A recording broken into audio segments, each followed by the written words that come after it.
Liewe broer en suster in ons Here Jesus Christus, dis eintlik baie interessant om te weet dat hierdie Psalm, Psalm 1, is heel wat later geskryf as baie van die ander psalms.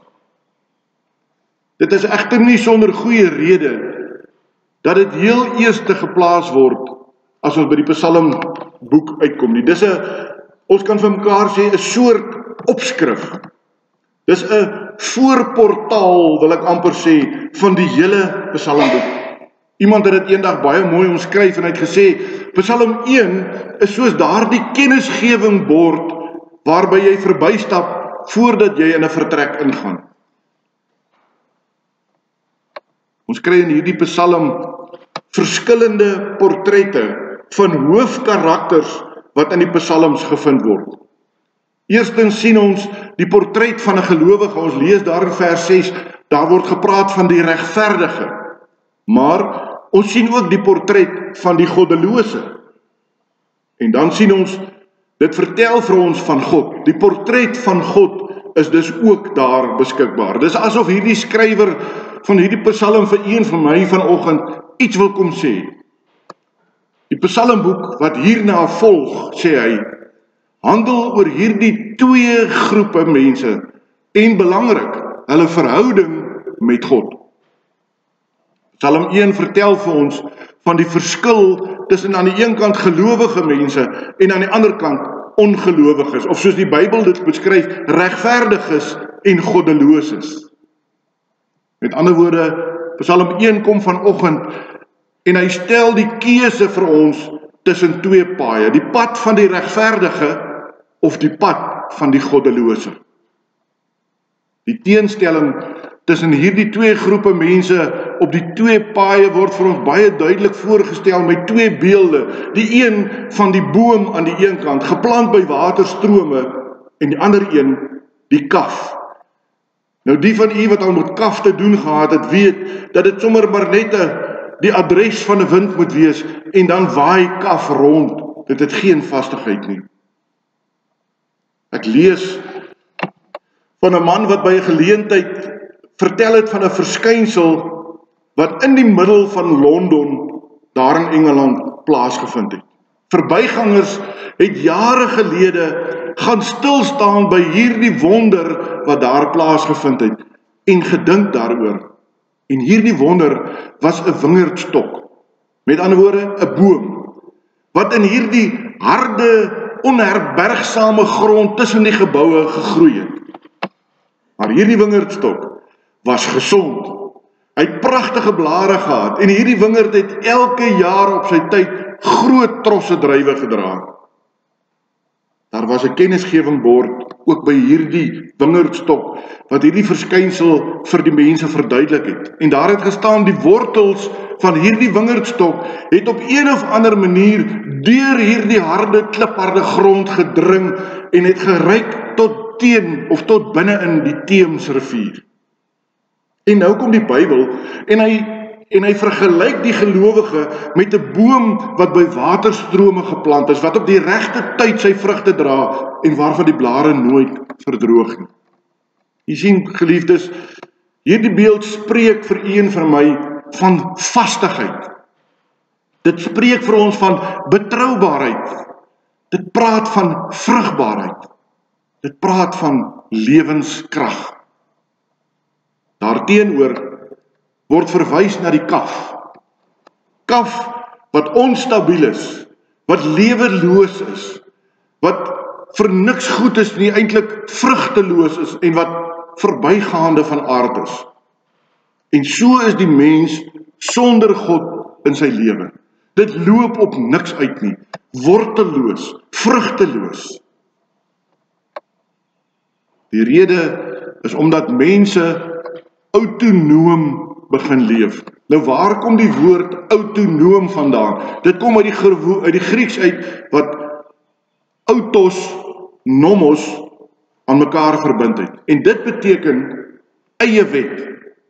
Jy sien waar kom die eie ek vandaan? Alles moet gedoen word na my keuse en na my wil en hoe ek dit wil hê, want ons lewe autonoom. Hulle beskou hulle self as nog 'n God. Hulle beskou hulle self as nie meer gebonde aan die onfeilbare woord van God nie.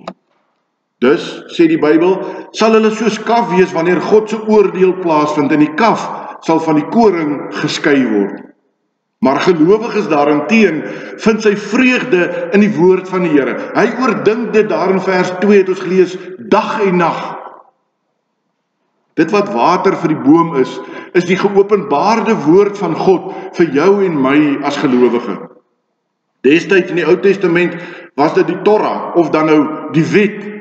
In ons geval is dit die Bybel. Maar my liewe broer en suster, dit is hoe belangrik dit is om gereeld en aandagtig ons Bybel te lees. Ons het dit nodig soos wat ons water nodig het om te kan bly leef. Dit sorg vir lewenskrag, dit sorg vir stabiliteit, dit sorg vir vrugbaarheid. Dit moet egter nie net 'n gewoonte of 'n intellektuele oefening wees nie. Ek hoop wanneer u Bybel lees, vind u ook u vreugde in dit wat die woord van God vir ons gee. Ons moet God se wil bestudeer, sodat ons dit kan gaan leef daar buite. Maar dan moet u ook daarop let.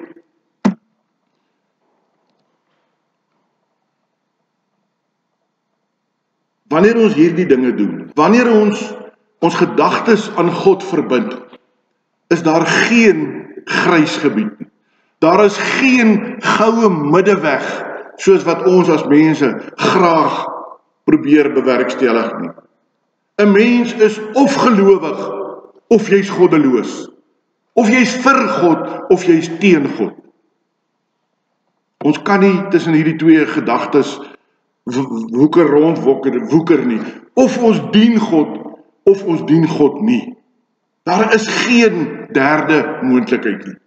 Jy is of op pad saam met die regverdiges, of jy's op pad saam met die goddeloses. En die pad waarop die goddeloses loop, word uiteindelik 'n doodloopstraat. Dit lei tot ondergang. Die regverdige se pad daarenteen is 'n pad waarop die Here hulle lei, waarop hy saam met hulle hierdie pad stap. En dis die goeie nuus, dat ons kan dankie sê dat daar wel twee paaie is en nie net een nie. Maar dit is nie so vanselfsprekend soos wat ons as mens dink nie. As dit nie was vir God se liefde nie, dan was daar net een pad en dit sou gewees het die pad van die goddeloses. Want die mens, sê die Bybel vir ons, is geneig tot die kwaad. Eintlik is die keuse tussen hierdie twee paaie vir een van my baie maklik. Dit is 'n keuse tussen lewe aan die een kant en dood aan die ander kant. Wie in Jesus Christus glo, sal lewe tot in ewigheid. Wie hom verwerp, sal sterwe. Petrus sê dit so pragtig daar in Johannes 6 vers 68. Hy sê, Here, na wie toe sal ons gaan? U die woorde wat ewige lewe gee. Johannes 3 vers 36. Wie in die Seun glo, het die ewige lewe. Wie egter aan die Seun ongehoorsaam is, sal die lewe nie sien nie. Maar nou is die probleem, dat die verskil tussen hierdie twee nie altyd vir een vir my glashelder is nie. Hierdie Psalm sê natuurlik nie alles wat daar oor die pad van die regverdige of die goddelose te sê is nie. Dit is slegs 'n inleiding tot die ander 149 psalms wat na dit volg. Eintlik moet 'n mens hierdie psalms stelselmatig gaan deurwerk om die hele pad, hoe sê hulle in die teologie, om daardie heilshistoriese lyn te kan volg. Die manier waarop God die wêreld bestuur, kan nie onder maklike en wetenskaplike formulietjies bedink en beredeneer word nie. Hier staan byvoorbeeld dat die regverdige voorspoedig is in alles wat hy aanpak. En dan kan ek mos nou vanoggend vir u vra, u weet dat gelowiges ook deur diep waters gaan. Dit is nie altyd net maanskyn en rose nie. Om daar by die woord van die Here te leef, beteken nie noodwendig net voorspoed nie. Op aarde is die onderskeid tussen die gelowige en die ongelowige nie altyd so sigbaar nie. Want baie mense bely met die mond, ek glo in Jesus Christus, ek glo in die woord van God. Maar as jy gaan kyk na sy lewe daar buite, dan sien jy alles behalwe dit. So die onderskeid tussen die regverdige en die goddelose is nie altyd so duidelik nie. Psalm 1 begin met 'n sekerheid. En as jy Psalm 150 gaan lees, dan eindig dit in 'n lofpsalm. Tussenin hoor ons egter dat die emosie van klagte, die pyn, die twyfel, die selfbejammering, woede en selfs haat opvlam.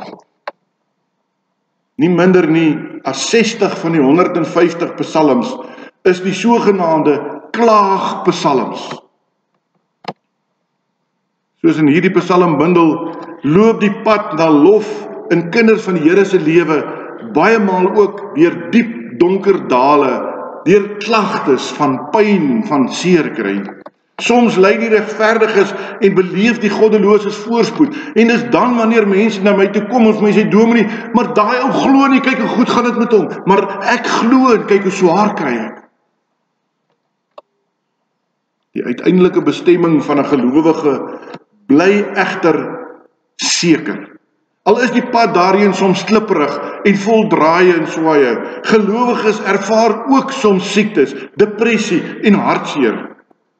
Maar onthou, soos daardie wingerdboompie in Londen, jou anker, jou wortels is diep gevestig in vaste grond, wat gaan tot by Jesus Christus, tot by die ewige lewe. Dit is so diep, dat die storms van die lewe dit nie kan uittrek of uitruk nie. Die sleutel tot geluk is om in die woord van God gewortel te wees, selfs wanneer ons in pyn is, selfs wanneer ons angs beleef of in hartseer verkeer.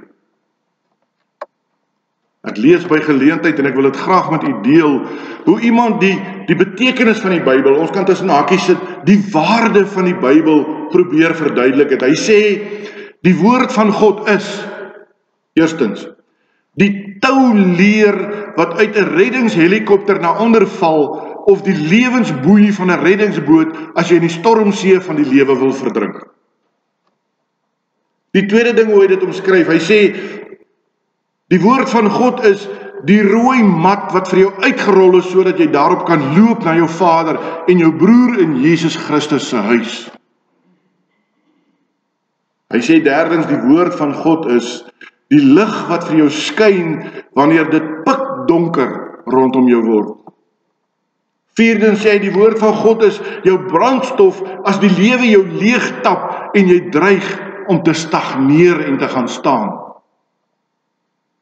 Hy sê die woord van God is laastens die vriend wat jou aanmoedig om aan te hou wanneer jy voel dat jy wil tou opgooi. Baie bekende wetenskaplike, ook 'n teoloog op 'n stadium, Emerson, het die beroemde woorde geskryf en gesê, jy word wat jy die hele dag lank dink. Met ander woorde, jy word wat jy dink. Jy is nie wat jy dink jy is nie. Jy word wat jy dink.